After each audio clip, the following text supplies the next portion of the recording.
Okay, good evening, everybody. This week it's Monday night, another episode of Parsha, so to speak. This week's Parsha is Vaeschanan. Vaeschanan is always read after Tisha B'Av, because Devarim is always read before Tisha B'Av. So Vaeschanan is always read after Tisha B'Av. Now, Vaeschanan begins with Moshe Rabbeinu telling the Jews that he davened to Hashem, asking Hashem to allow him to go into Eretz Yisrael. So what happened was, Rashi says in the Medrash, the Gemara says, he davened, the word Vaeschanan numerically equals 515, which means he davened 515 prayers that Hashem should let him go into Eretz Yisrael. So the question is, come on. And Hashem said, no, sorry, you're not going in. Hashem said, you're not going in. Stop it. Dayenu. Don't ask him. Question is, he davened 515 daven. Moshe Rabbeinu is davening to Hashem, begging mercy. Why didn't Hashem let him go in? I mean, come on. The guy asks 550 times and he's very serious about it. And let him go into Eretz Yisrael. Why did Hashem not want Moshe Rabbeinu to go into Eretz Yisrael?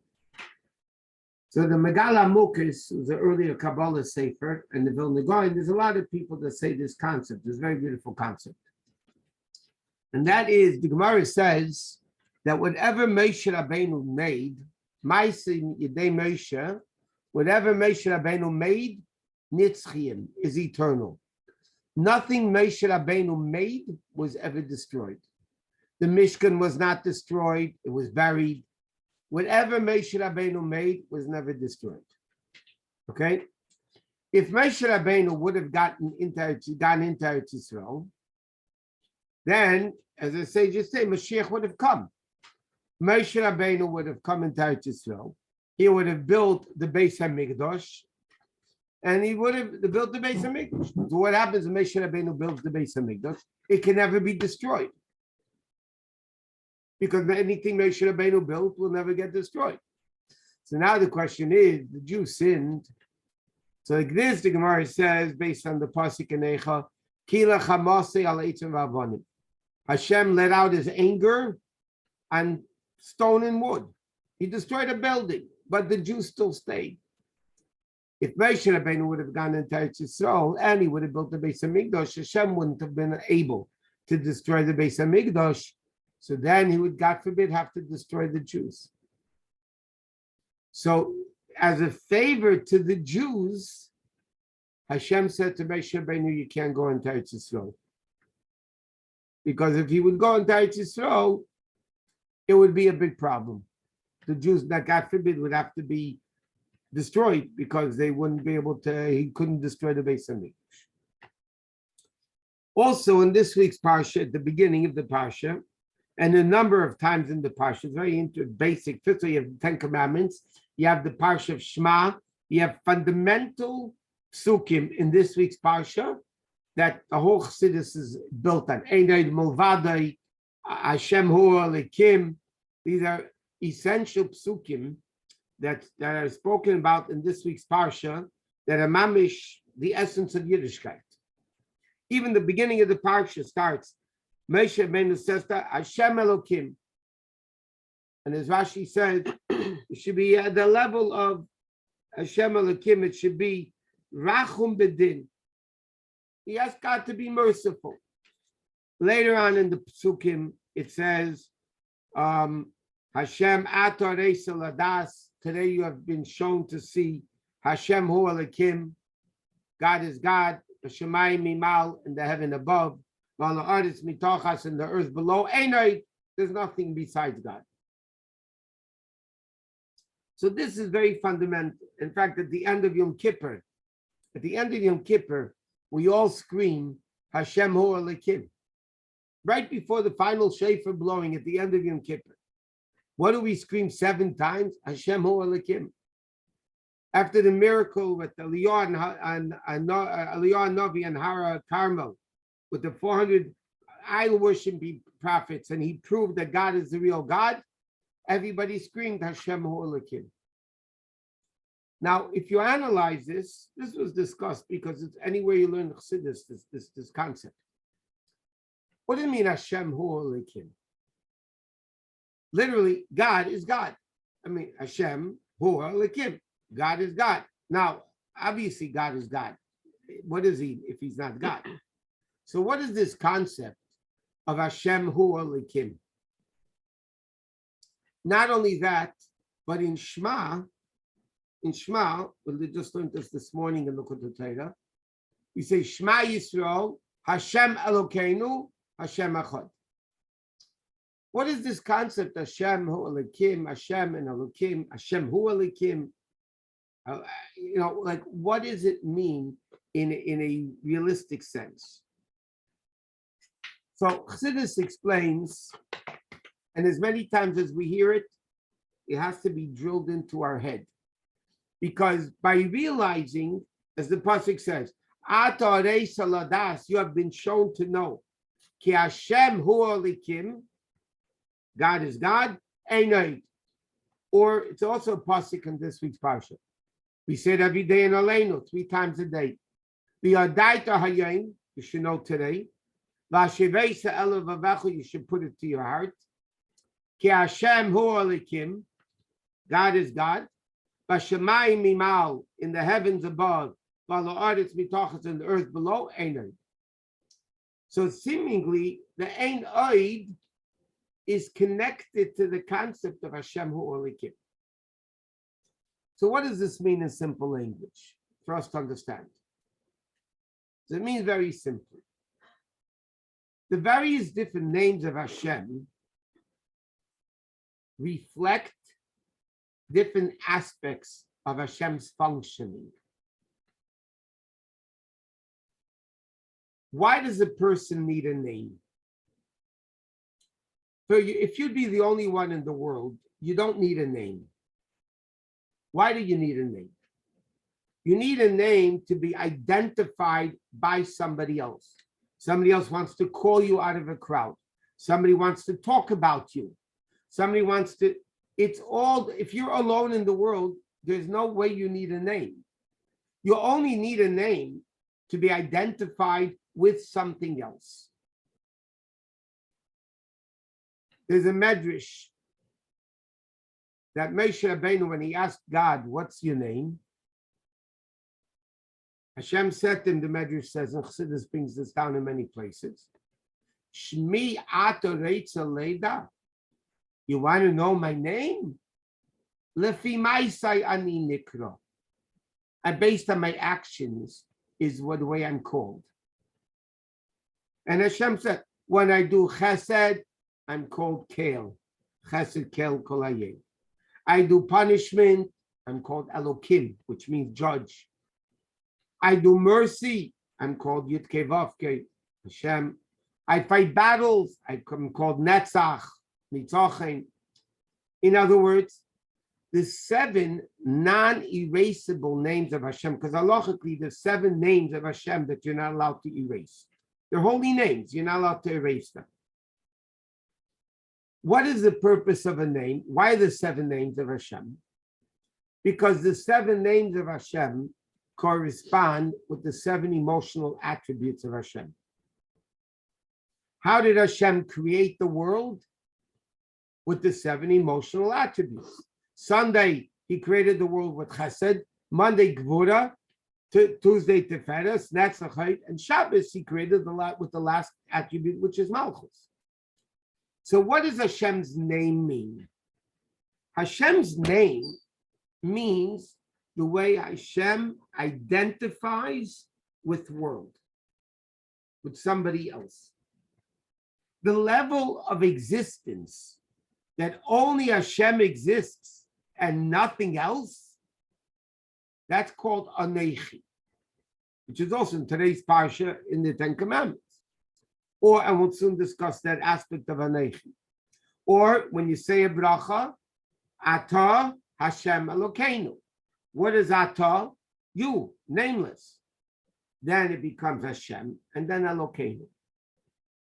So what's the attribute of Yudke Vavke, and what is the attribute of Elokim? Yud Kei Vav Kei represents the level of supernatural revelation of godliness. Yud Kei Vav Kei represents Hashem revealing himself as he is in the infinite level. What does that mean? The word Yud Kei Vav Kei comes from the word Mahave, which means creator. If you're a creator, you're automatically above creation. That's why you can create it. Not only that, we have learned in the past, if you look at the name Yud Kei Vav Kei and you play around with the letters, you have Haya, Hoveh, and Yihiyeh in one word. One hey you use twice sometimes. But the name Yud Kei Vav Kei, if you play with the letters, you have Haya, past, Hoveh, present, Yihiyeh, future, in one word. That means the one word has within it the supernatural above time and place. And therefore it's called Yud Kei Vav Kei from the word Mahave, which means creator. If you create, you're automatically above creation. So Yud Kei Vav Kei represents the supernatural level of God. The way God reveals himself supernaturally. He has a name. That means he is identifying with world. Because the fact that Hashem is creating world means he's associated with world. There's a level of God that doesn't create worlds. It's infinitely great. It has nothing to do with world whatsoever. It's still the name of Hashem. It's Hashem's identification with world, but the way Hashem is revealing himself in supernatural, miraculous things. Elokim, on the other hand,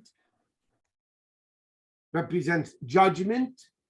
How did God create the world? V'reishis bara Elokim.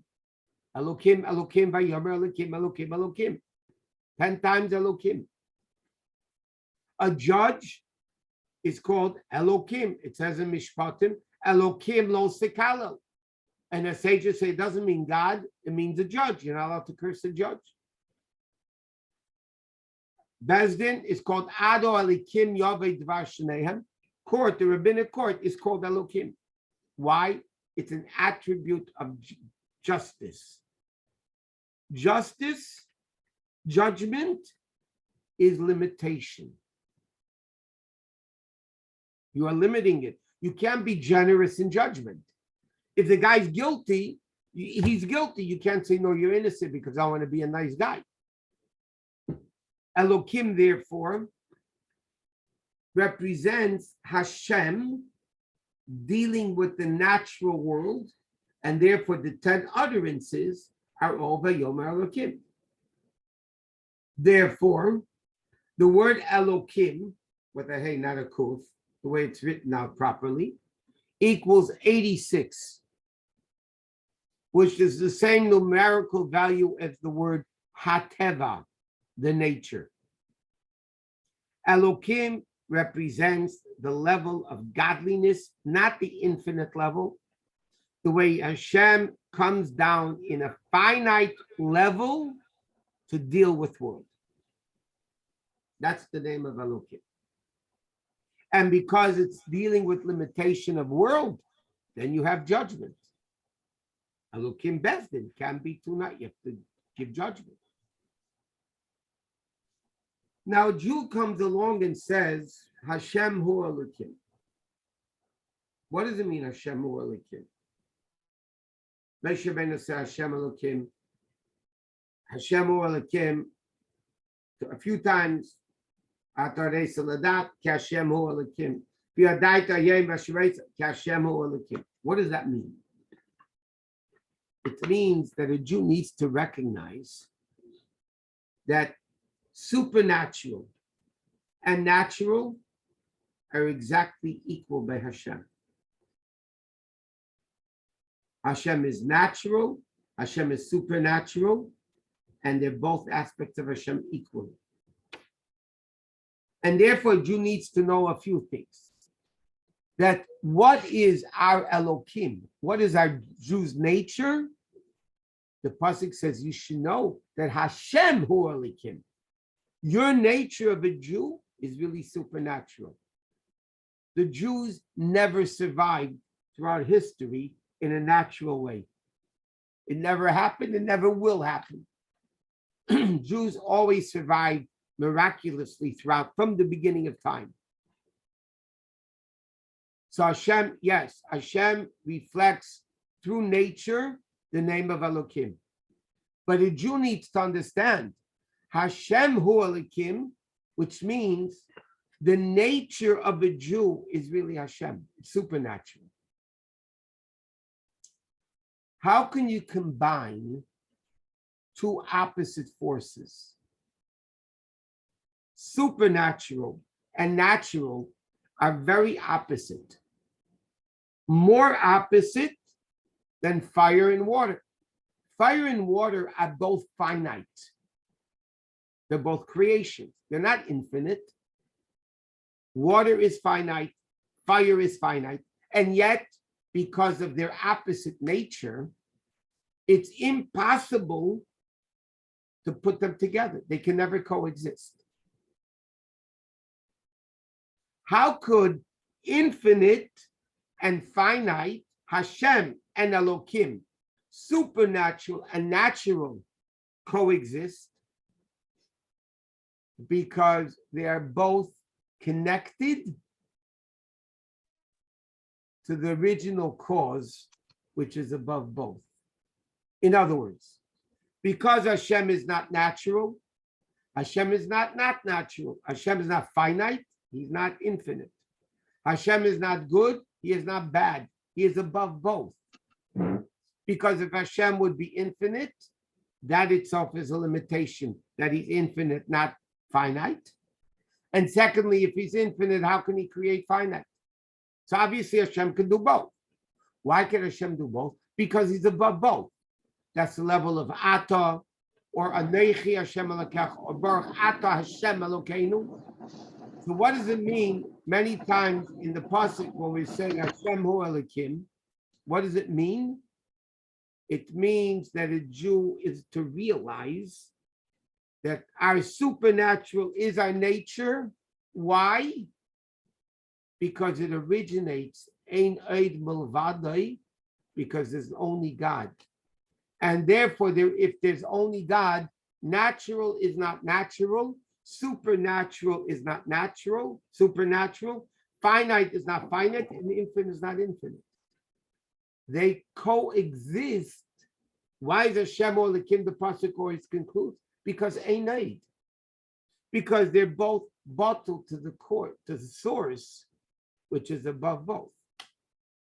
And that's the concept of what Chassidus explains, Hashem hu Elokim. And that's why in Shema Yisrael, we say Hashem Elokeinu, that's one level. And then we say Hashem Echad, which is the second lower level. But that's not for now. Okay. And the Aseret Dibris, the first word of the Aseret Dibris, both in Parsha Yisrael and in today's Parsha, is Anechi Hashem Elokecha. Anechi Hashem Elokecha, I am God, your God. Okay? Now, the first letter of the whole Ten Commandments is Aleph. The Aleph of Anechi Hashem Elokecha. In fact, there's a famous Yerushalmi that says, you know, the Torah begins with a Beis, Bereshis Bar Elokim. So the Aleph came with a complaint. Start the Torah with me. I'm the first letter. Why are you starting with a Beis, Bereshis? Start with me. So Hashem said, don't worry, I'll give you I'll make it up to you. He doesn't want, because Aleph stands for Ador and Beis stands for Baruch. There's a lot of reasons, 10 reasons why the Torah begins with a Beis and not an Aleph. Hashem said, I will repay you, because the 10 Commandments, the Aseret Dibros, are going to begin with an Aleph, Anechi Hashem Elokecha. When the Alter Rebbe had to teach his son Now, the father has an obligation to teach his son. And if you can't do it yourself, you have to hire a teacher, send them to school, like parents do. So the Alter Rebbe called in somebody when his son, the Mittel Rebbe, Reb Dave Baird, the second Rebbe, was very young. He called in a teacher and he said, I have an obligation to teach my child. You have an obligation to support your family. We'll switch. I'll support your family and you teach my son. And then, this is the Rebbe being done Nayenim. Then the Alter Rebbe said to him like this. You begin with Aleph base. What is an Aleph? You look at the letter Aleph. There's an inverted Aleph on top. I'm sorry, you're right. An inverted Yud on top, a Yud underneath, and a Vav that connects it. Right? Which, by the way, in passing, Yud is 10, Vav is 6, 26. The Aleph represents the name of Yud Kei Vav Kei, which equals 26. Okay? So the Aleph represents a lot of holy things. But the Alter Rebbe said to him like this. The Yud from above represents Hashem. It's a Nukuda. A Yud, Allah is a dot. You know, this tiny letter. A Yud is a dot. The dot from above refers to Hashem. The dot below, the Yud on the bottom of the Aleph, represents the Jew. That's why Hashem has 10 levels, 10 spheres. A Jew has 10 levels. And the Vav that connects the two is the line of Yireh Shamayim, fear of Hashem, that connects Hashem and the Jewish people. Okay? And the Rebbe explains, what does this mean? Nukuda, the dot above is Hashem, the dot below is the Jew, and the line of Yireh Shamayim, fear of God, connects the two together.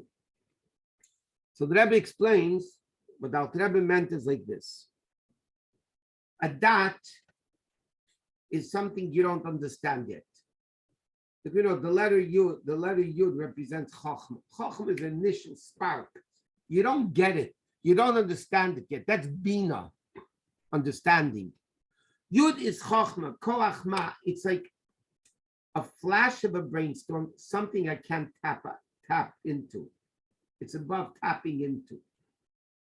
Hashem is the Nukuda, the Yud from above, because we can't tap into Hashem. It's way beyond us. The Yud from below represents the Jew. Why is the Jew below represented with a Yud? Because again, Yud represents bittul, humility, to be humble. The Jew is supposed to be humble. The Jew is one that's supposed to feel ein oid mulvadai, ein oid, that the only existence in the world is Hashem. And therefore all physical pleasures don't mean anything. All physical luxuries don't mean anything. What means something to the Jew? The real existence, which is Hashem. Ein oid mulvadai, only God exists. What brings the Jew to that level of bittul, of being subjugated to the above Yud, the Yud from above, which is also representing the God's greatness. Yireh Shamayim, fear of God. Reishis Chachma, many people say at the beginning of davening, we don't, but the pasuk that says, in Tillim, Reishis Chachma, the beginning of Chachma is Yiras Hashem, the fear of God. Yireh Shamayim is before Chachma. In other words, how is a Jew bottled to Hashem? How is a Jew completely nullified and subjugated and given over completely to Hashem? Is through doing Torah mitzvahs. When a Jew,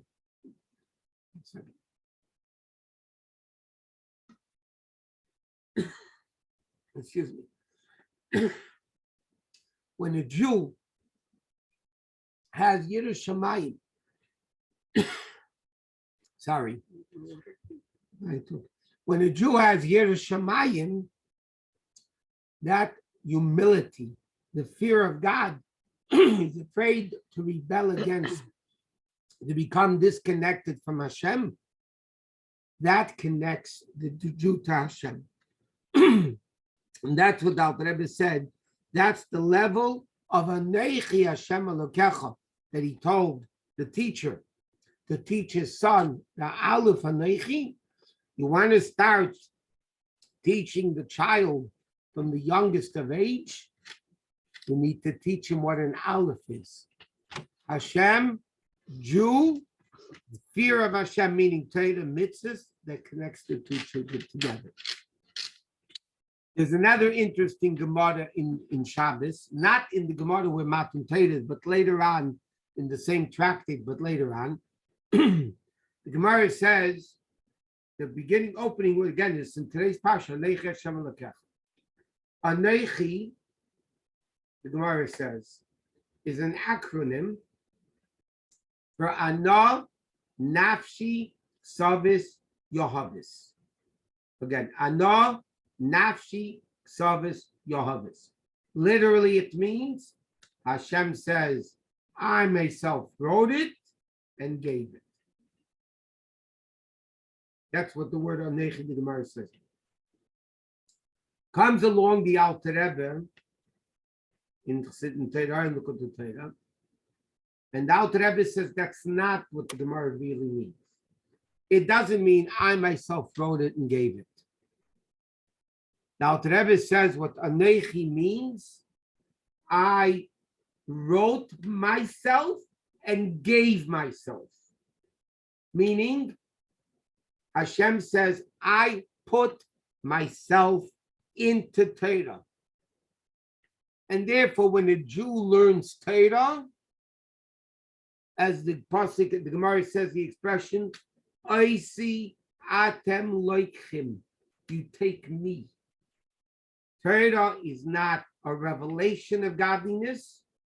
When a person studies Torah, they are actually connecting to the essence of Hashem. Ana nafshi, I wrote myself and I gave myself.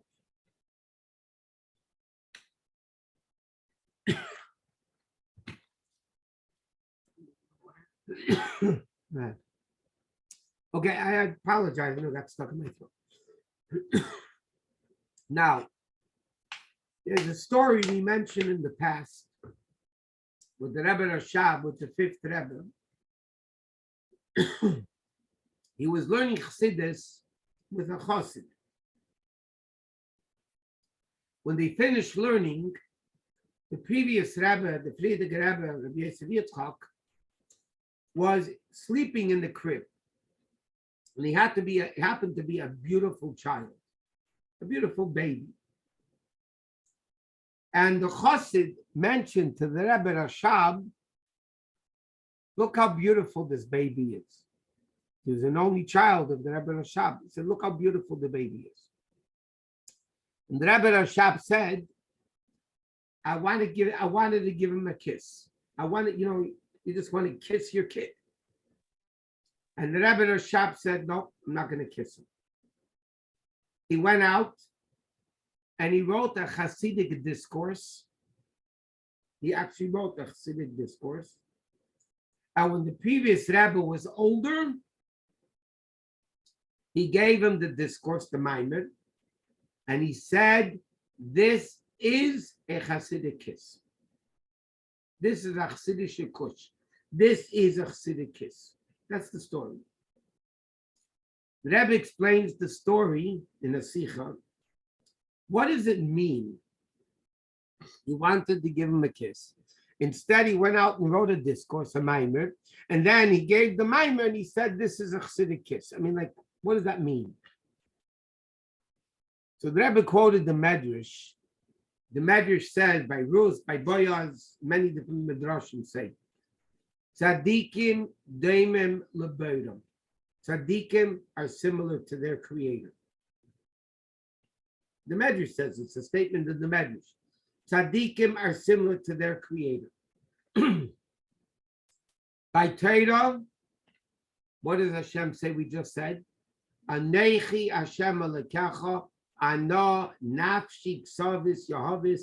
I wrote myself, I gave myself in Torah. Torah is my essence. I put my essence into Torah. When a tzaddik says Torah, when a Rebbe says a Maimer Chassidic discourse, the Rebbe puts his essence into the Torah that he's saying. He's putting his essence into the Torah that he's writing or saying.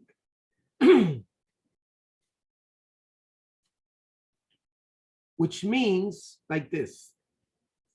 You love somebody, you give them a kiss. That's a revelation of your love. But it's only a revelation of the love. It's not your essence. It is not your essence. When a Rebbe wanted to give a kiss to his child, he said to himself, why should I give an external kiss if I can give my whole essence over to him? And that's what Anechi Hashem Alekecha means. A Jew has to be aware that when you learn Torah, you study Torah, whatever part of Torah it is, you are getting the essence of Hashem internalized within you. That's what it's all about. By the way, I just realized why my throat is like this.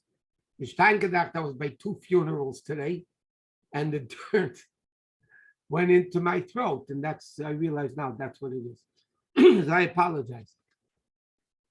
So that's what it says. Anechi Hashem Alekecha, Ana Nafshi Ksavis Yehavis. A Jew learns Torah. You should know that you connect the essence of Hashem. Right after Matan Torah, the pasuk, not in Yisri, but in Vaeschanan, Hashem says like this, right after Chamishi, right after the Aseret Dibros. Hashem says, Es hadvarim ha'ela, diber Hashem al kol kahalchem. These words of the Aseret Dibros, Hashem spoke to everybody. Mitei ha'eish anan v'arafo, from the fire and the clouds.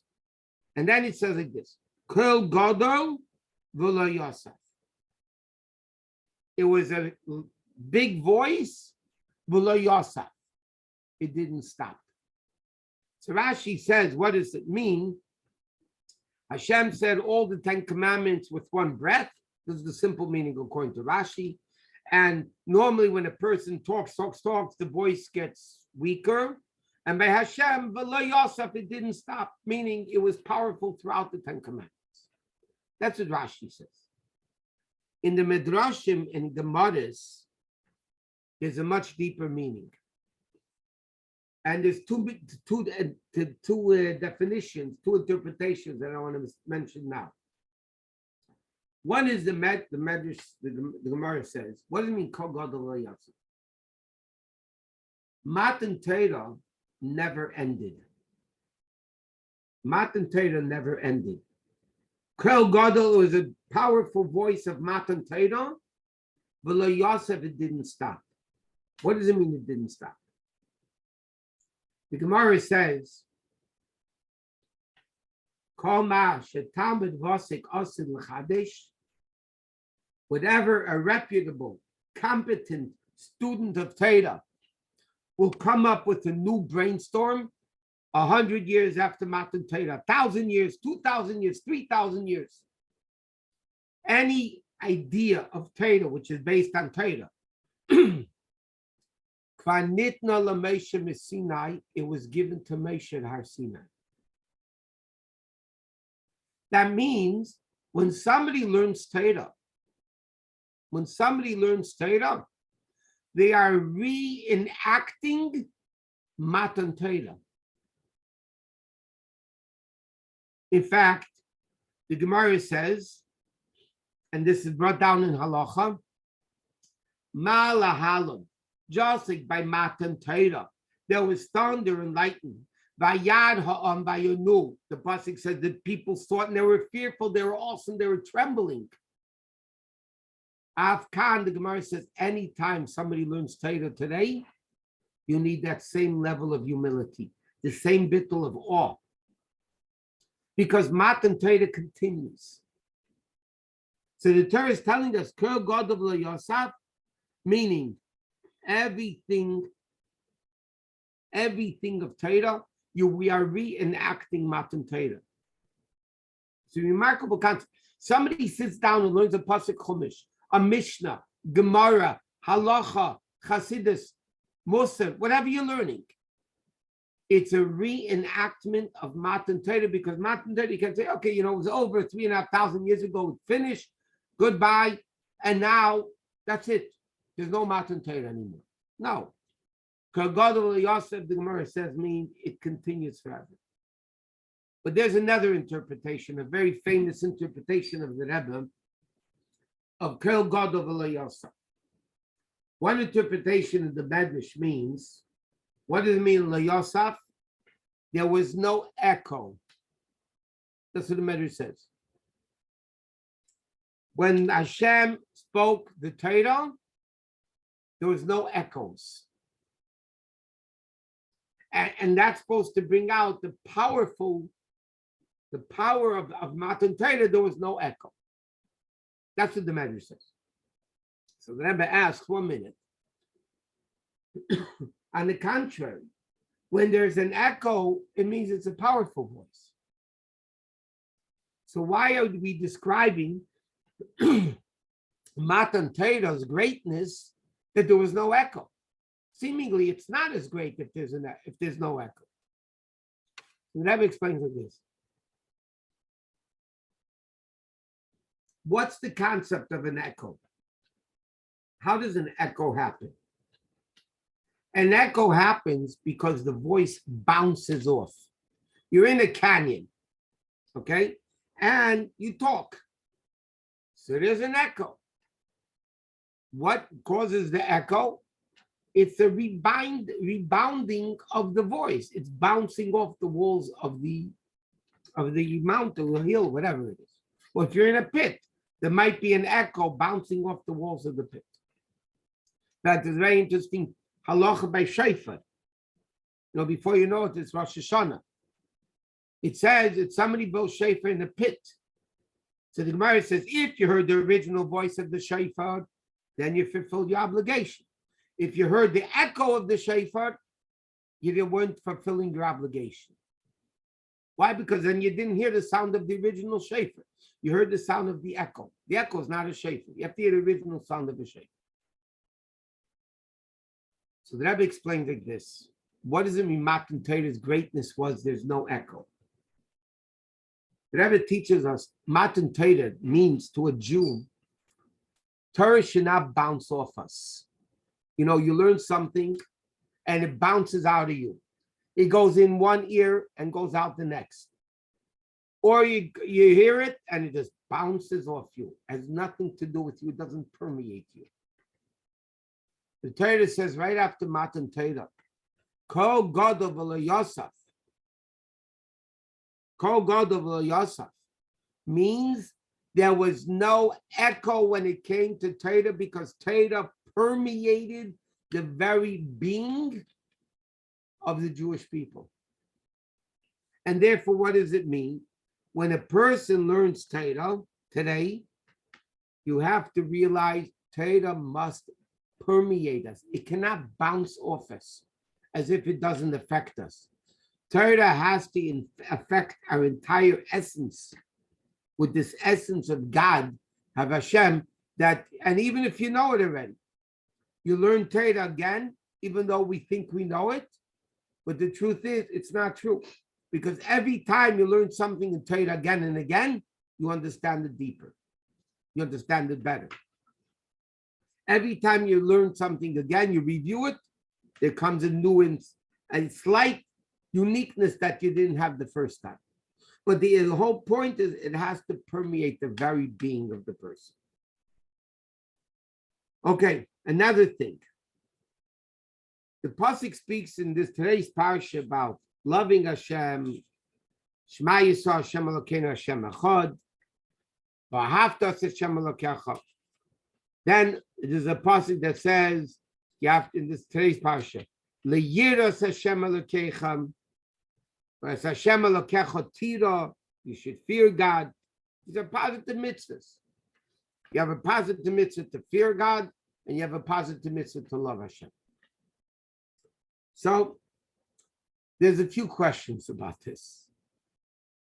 First of all, the famous question of the Maggid, which we have learned in the past, and that is, how can you say there's a mitzvah to love and a mitzvah to fear when we know you can't command? It's the Mizrach Maggid's question.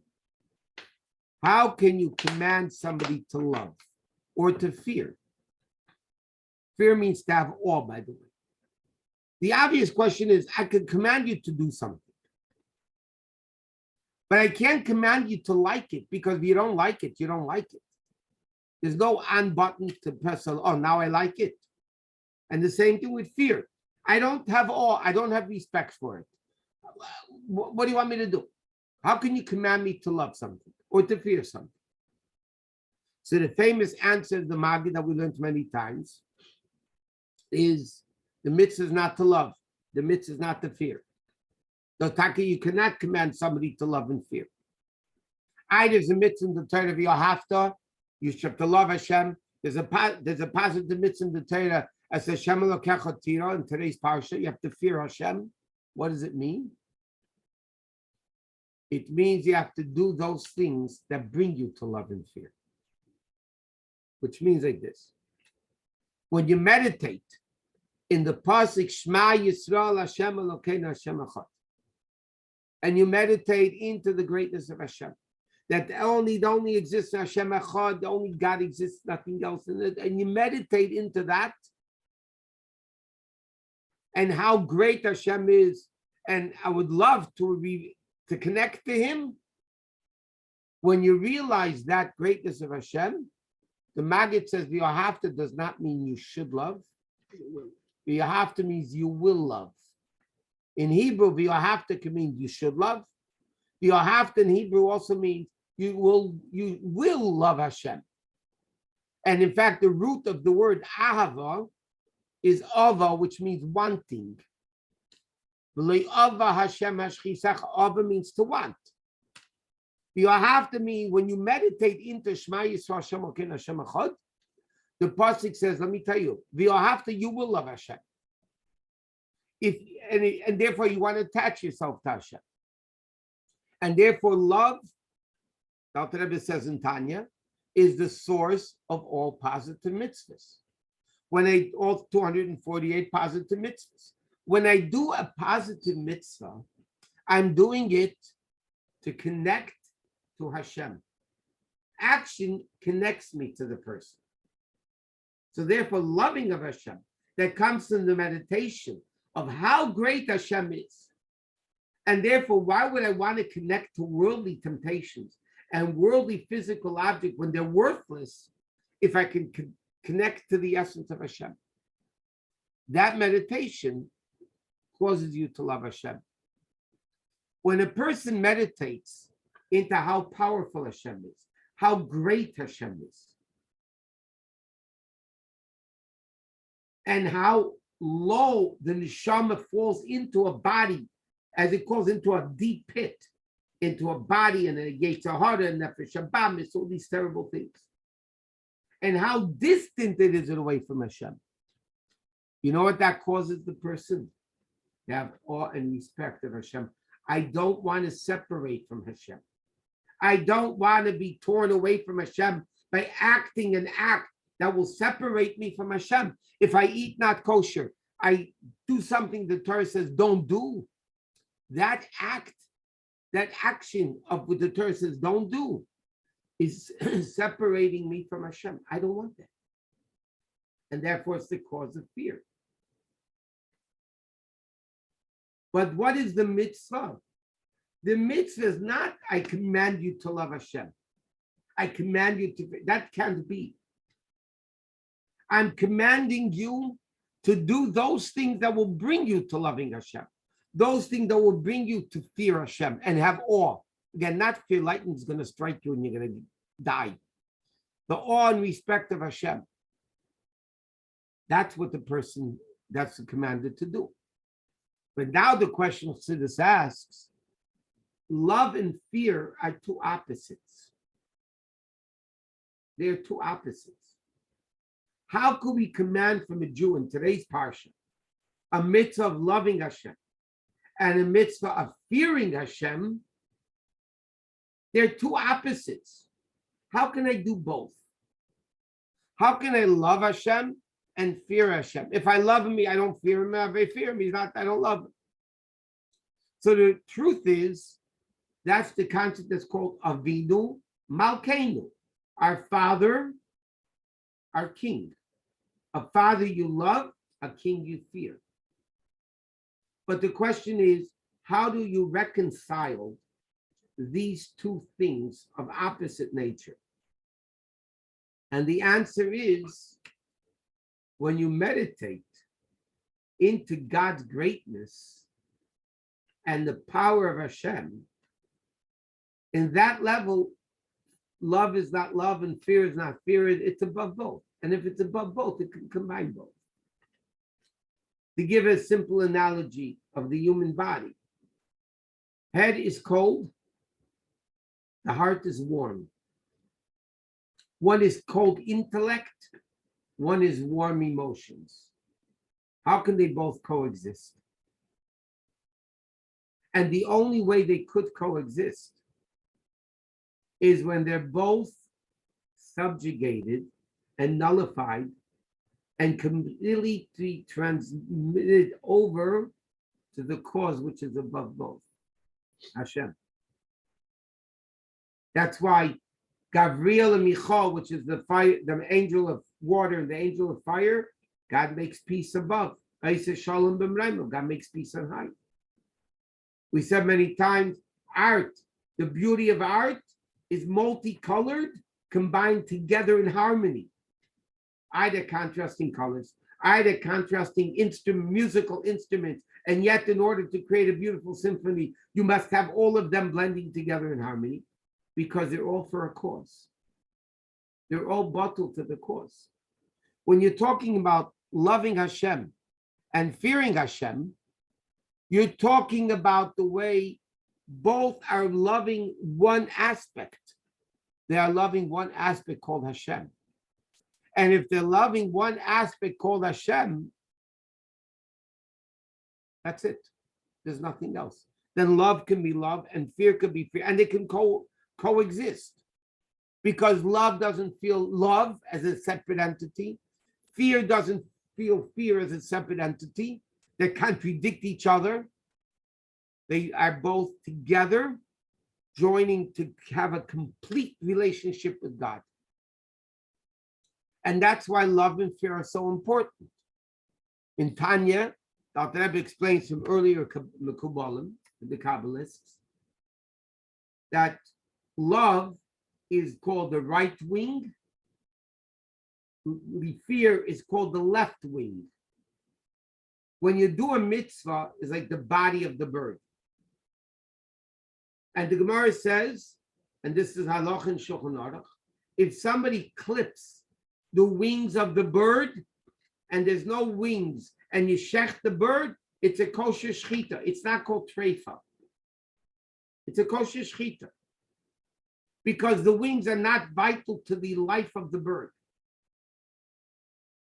Yet, why does the bird need the wings?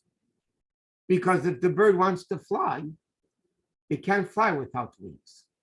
Not only that, if the bird has one wing, it can't fly anyway.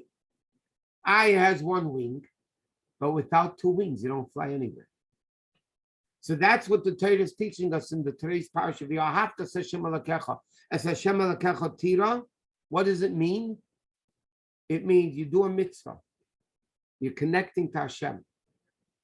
You want the mitzvah to fly up. If you love Hashem and you fear Hashem when you do a mitzvah, positive and negative, what you accomplished is the mitzvah is a mitzvah. As long as you're doing the mitzvah, you did the mitzvah. Why do I need love and fear of Hashem when I do a mitzvah? Because that makes the bird fly up closer to Hashem. It gives it flying power. It makes it fly high. It gives it life, vitality. It gives it enthusiasm. That's what the love and the fear does. And that's why Hashem says it's so important to have love and fear of Hashem. And therefore, it's such vital mitzvahs. But again, the mitzvah is not to love and fear Hashem, because you can't command somebody to love. I don't love you, period. The mitzvah is to do those things that will bring you to love of Hashem, and then you have a perfect mitzvah. You have the love, the fear, the two wings, and the mitzvah flies up. One more thing. In today's Parsha, it speaks about the mitzvah of tefillin. Okay, Shema Yisrael talks about the mitzvah of tefillin. So, Pasuk says like this: "Ukshartam la'isa yodecha." You should time for a sign on your hand. V'hoyu l'teitafes, also an expression of a sign, beinei necha, between your eyes. So we know you have to put on, the men at least. Women don't have to, because they have this aspect of tefillin without putting it on. They don't need it. What is the concept of tefillin? So the concept of the hand tefillin represents action. The hand, action. The head tefillin represents intellect. So the simple meaning, it says in Shulchan, by the way, and there's a unique thing that in the Hilchot, at the beginning of Hilchot tefillin, the Alter Rebbe says, when you do put on tefillin, you have to have in mind, normally he doesn't say that by any other mitzvah, by very few. By tefillin, the Alter Rebbe gives a whole introduction, that the mitzvah of tefillin, when you put on tefillin, you have to understand that God commanded us to write the 4 portions, and he commanded us to put it on our hand, and on our heart, and on the head, to show that we're binding our mind and heart to God. It's a din shchurah. That's what you have to think when you put on tefillin. Okay? But there's a much deeper meaning here. The Baal Shem Tov used to say, the hand tefillin action represents the simple Jews. They represent the simple Jews. The head tefillin represents the intellectual Jews. The action Jews versus the intellectual Jews. Halachically, what do you put on first? The hand tefillin. Not only that, you're not allowed to have, it's very interesting halacha. You're not allowed to have the head tefillin on your head without the hand tefillin. Unless, God forbid, you can't put it on in your hand, then you put on the head because it's 2 separate mitzvahs. But normally, whoever puts on tefillin knows, first you put on the hand tefillin, then you put on the head tefillin. And then when you take it off, you have to take off the head tefillin first. So simply the reason is because it says, plural, beinei necha. That means when you're doing it on the head, you're supposed to have the hand also. Unless, God forbid, you can't do it on the hand, then you do it on the head anyway. Because they're 2 distinct mitzvahs. But in a deeper sense, the Torah is telling us the intellectuals cannot be intellectual without the simple action of the Jew. Not only in 2 different types of people, simple Jews versus intellectual Jews. The intellectual Jews need to understand the greatness of the simplicity of the heart, the simplistic heart that the simple Jews have, because they have no intellect. They never learned. When they do it with feeling. That is their hand tefillin. The het tefillin represents the intellectuals. They have understanding, they have done the kavanah, they know it all. The Torah says, first of all, you should know the simple Jews come first. Not only that, if you think you can have intellect without action, it's not going to work. You can't have het tefillin, which represents your intellect, without having the hand tefillin that represents action. It's not only two different types of Jews. It's within the Jew himself. The Torah says, you might think, okay, I will meditate in godliness. I will have all the intellectual kavanah of godliness, but I don't need the action. The mitzvah of tefillin comes along and says, it doesn't work like that. In order to have the intellectual part of godliness, you must have the action. And that was a big chiddush, a big unique concept the Baal Shem Tov brought into the world and the Alter Rebbe brought into the world. The uniqueness of the simple Jews. I mentioned in the past, the Baal Shem Tov had 60 lofty students. But every Shabbos, the Baal Shem Tov would spend time with the simple Jews. The simple Jews. And then he finished with them. They would go out into the shul and say Tehillim, while the Baal Shem Tov farbrained with the holy students. And one time the Baal Shem Tov is farbrained with the students, the lofty students. And one of them, there's enjoying it so much.